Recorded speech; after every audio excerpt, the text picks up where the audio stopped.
lot of guys have a hard time, particularly early on in sobriety, because of different things that they've been taught growing up is what it means to be a man.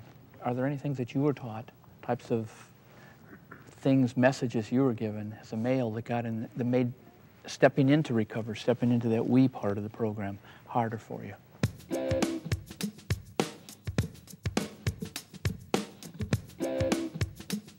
I had a very, very disciplined upbringing, and I had a grandfather that everything he had is because he worked his tail off, and he got it all, and he made it all from scratch, and that was the same with my father. My experience of my father is distant. He has a real hard time showing up, being present. He was closed. He was emotionally unavailable. My dad wasn't around. He was too busy with drugs and alcohol. You take care of your family, you drink, you swear, and you fight on the weekends. And then Sunday morning you go to church. And then Monday you start it all over again. Anything else was a sign of weakness.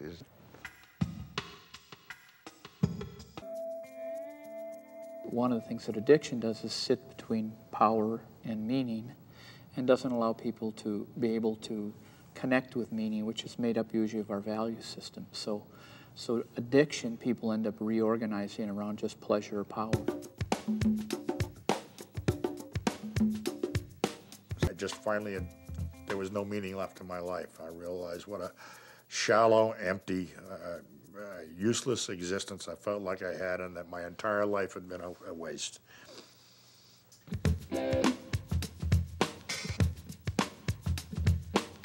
I think the challenge that men have early on in recovery, that first one, is that the act of reaching out. I was afraid of getting sober. That was my greatest fear. And also, what am I going to look like to people if I get sober?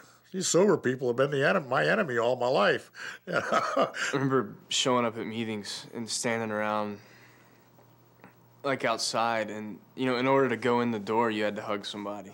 You had to give a hug to this guy that you don't know, and that's a stranger, and he's got a big smile on his face.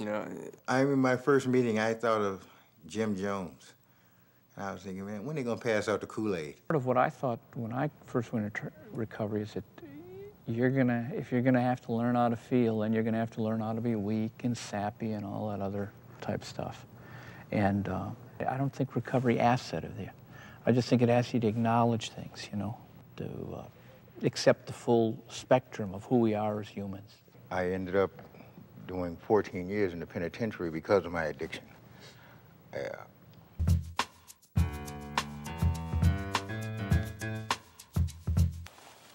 I was a full-blown alcoholic and addict. When it come to going for it, whatever it was, and addressed recovery the same way. It's put passion back in my life. This is a way of life. The one I'm living now, this is life, bro. Back then, I don't know what it was. Yeah, I know what it was. It was misery.